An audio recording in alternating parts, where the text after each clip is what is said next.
Hi, and welcome back to the Brain First Parenting Podcast. This is Eileen Devine. I'm your host for this podcast, and I wanted to bring to you today a phenomenon that I see over and over again in my practice with parents. If you are parenting a tween or a teenager, this episode is especially for you because today I want to put language to something that you may have been feeling for a long time but haven't known how to explain. I call it the tween-teen expectation gap.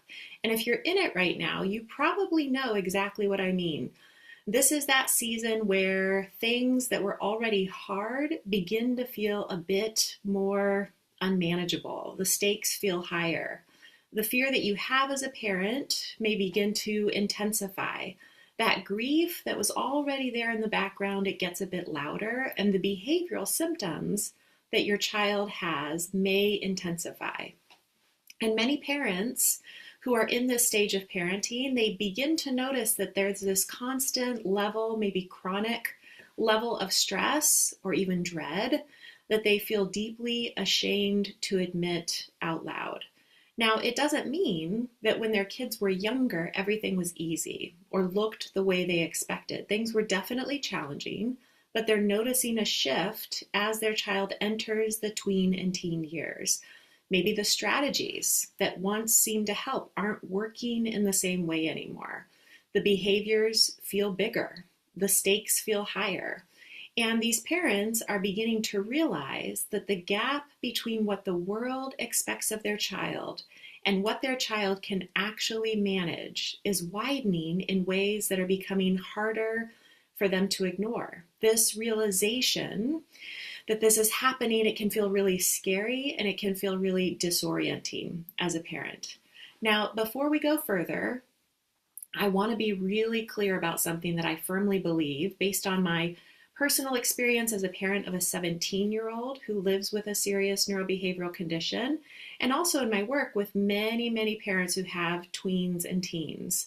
This experience can feel terrifying because it feels as though your child is quote unquote getting worse. You're working so hard, and you have been for many years. And from your evaluation of the situation, things are getting worse. They're getting harder for your child, not better, and their behavioral symptoms are intensifying too.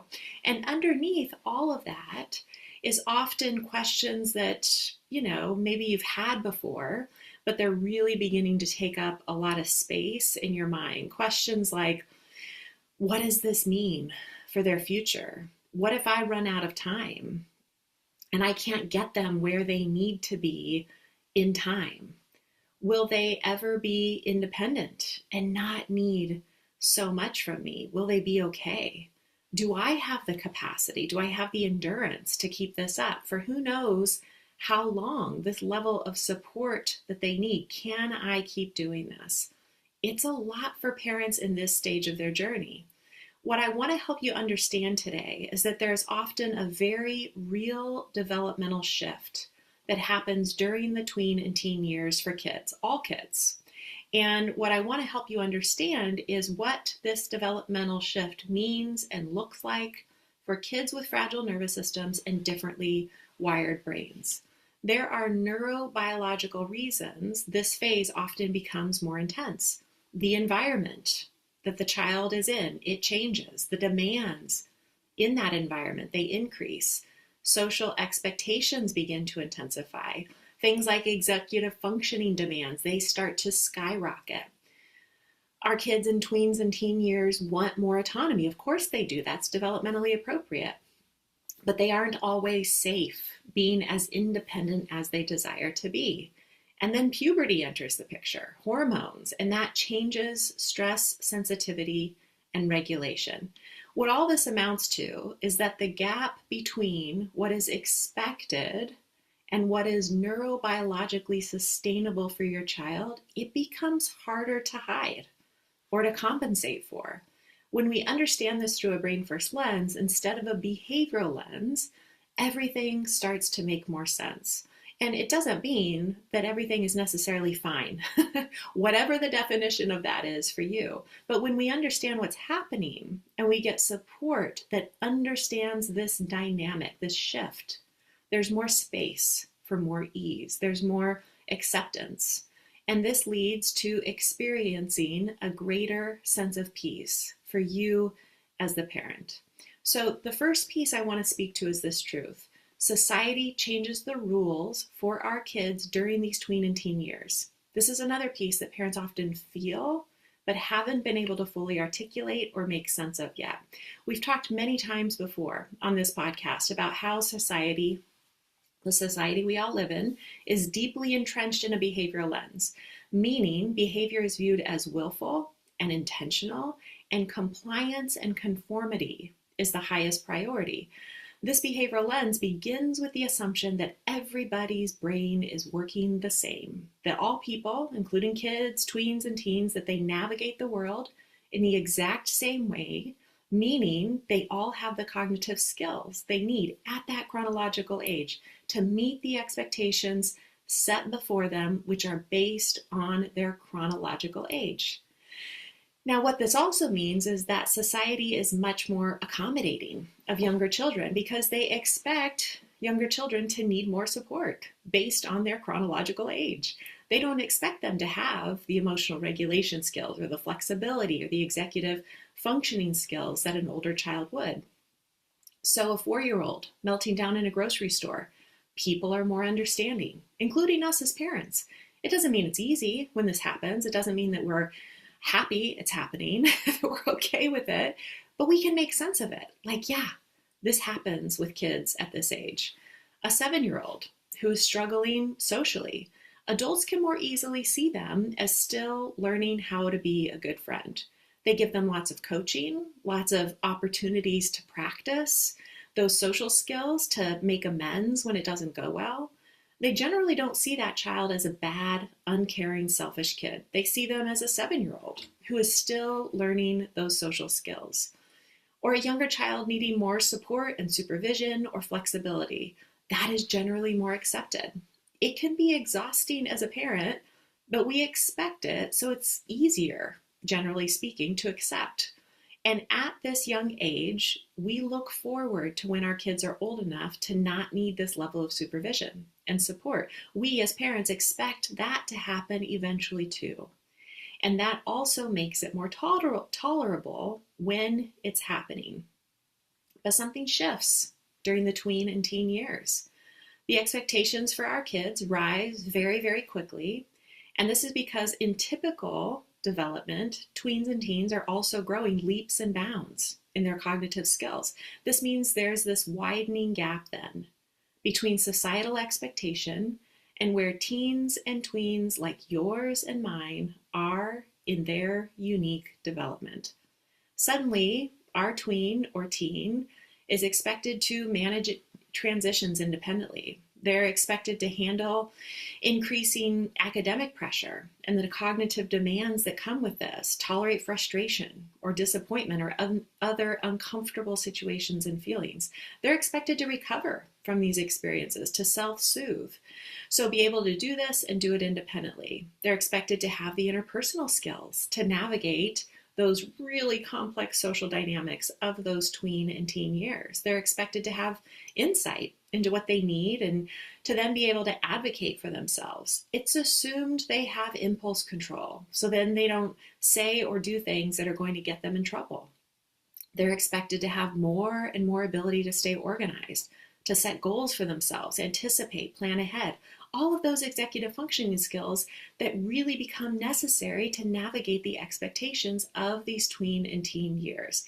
I could go on, but my point is that in the younger years, there are much fewer demands and expectations put on kids that require these complex cognitive skills. So the environment naturally accommodates them. When they enter the tween and teen years, these accommodations that they still need are no longer provided automatically. This is when that expectation gap really intensifies.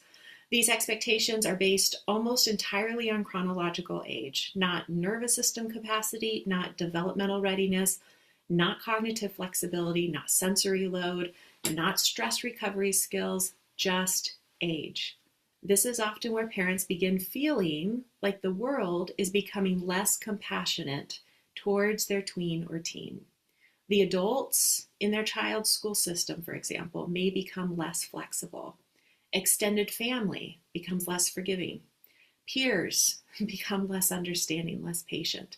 And parents begin receiving subtle, or sometimes not so subtle, messages that their child should be able to do this by now. That phrase alone, it carries so much pain and so much judgment for parents, because parents are already asking themselves that question internally all day long. Like, they are 12. Why are they still unable to do X, Y, and Z? Or they're 16 and we're still working on this? Like, how is that even possible? The parents might notice that they're becoming less compassionate and understanding towards their child too. Not because they're uncaring parents, but because this gap is becoming more pronounced between where their child is and where society expects them to be. And the parent is right in the middle of that experience, unaware that all of this is happening, unaware of these dynamics at play. And speaking from personal experience, even when we know this is happening, even when we're clear on that, it's still so easy to forget this. It's still so easy to forget that this 11-year-old or 15-year-old or 18-year-old standing in front of you needs so much support for even the most minor things. I think it's really safe to say that a dysregulated 6-year-old and a dysregulated 15-year-old are not experienced the same way by parents. Parents may feel less physically safe. They may feel more trapped. They may feel more powerless. They may feel more ashamed and embarrassed about their child's behavior. So this leads me to one of the dynamics at play during this period, again, of parenting tweens and teens with neurobehavioral differences. And it is when you begin to see more clearly, you as the parent, this gap in maturity or skills between where your child and their peers are, or maybe where your child and their younger neurotypical siblings are. I want to be sure to highlight it because it's very, very common. And it's also where parents can feel so much sadness and also some panic, wondering like, what is happening? Is my child progressing at all? Because in comparison to their peers, it can feel like they aren't progressing. Now, I want to be really clear about this piece. Your tween or teen is still developing. They are still capable of growing in their cognitive skills. That is happening. They are maturing. But development is not always happening evenly across all areas, and it's not always happening as quickly as society expects for a child of their age. So like I mentioned earlier, while the world begins expecting more, a lot more, emotional regulation or flexibility, executive functioning skills, more independence, more frustration tolerance, more social navigation, more self-management, your child may not yet have the neurobiological capacity to consistently meet those demands. Not because your child isn't trying or because they're lazy. I would actually say that this stage is where we can see a lot of kids with brain-based differences move into burnout because they're trying so hard to survive a world that is an even poorer fit for them now versus when they were younger. And with this poor fit comes an escalation in behavioral symptoms. With more anger or irritability, they withdraw more and more from the world. It's because the demands being placed on them at this really intense stage of life are now outpacing what their brain and nervous system can sustainably manage. I want to be sure to focus on your experience, the parent experience here, in this very delicate stage of your parenting journey. It's so important that we do that because it's one thing to name what's happening here, this widening gap, expectation gap in the tween and teen years, but we also need to acknowledge how hard this time period is for parents. The parents I work with who are in this stage of parenting, like I said before, it's not as if the younger years had zero challenges. Many of these parents have spent years looking for answers, being told to use stricter consequences, firmer boundaries, more consistency, tougher behavioral approaches. And as a result of that, they often enter the tween and teen years already exhausted and full of self-doubt. They have been under a great deal of chronic stress. without any answers on how to help themselves or help their child. These parents are wondering, did I cause this? Is this the result of my parenting? Is this the way that it will always be? Am I too accommodating? Or is it that I've not been accommodating enough? Is that why things feel harder? There's so much questioning and there's so much doubt. Parents start thinking, what if this is our life forever? And with that question comes this heightened sense of grief for the parent. Maybe earlier on, they're still holding understandable hope that their child may simply catch up, that maturity will come online, that development will even out, that maybe this phase will pass. They've been told by others in their life, don't worry about it, this is just a phase, it will pass. But during these tween and teen years, many parents begin realizing, oh, okay, my child may continue needing significant accommodations and support for much longer than I expected, maybe indefinitely in some cases. And that realization can feel devastating. They begin to see clearly who their child is from this brain and nervous system informed lens that we're always talking about here. And with that clarity, they begin to see what may not be possible for their child, or at least not on the same timeline they expected. And with that growing awareness, they begin grieving the imagined future they thought their child might have and the future they thought they'd have in their later years. I can speak from personal experience on how real and how hard that grief is.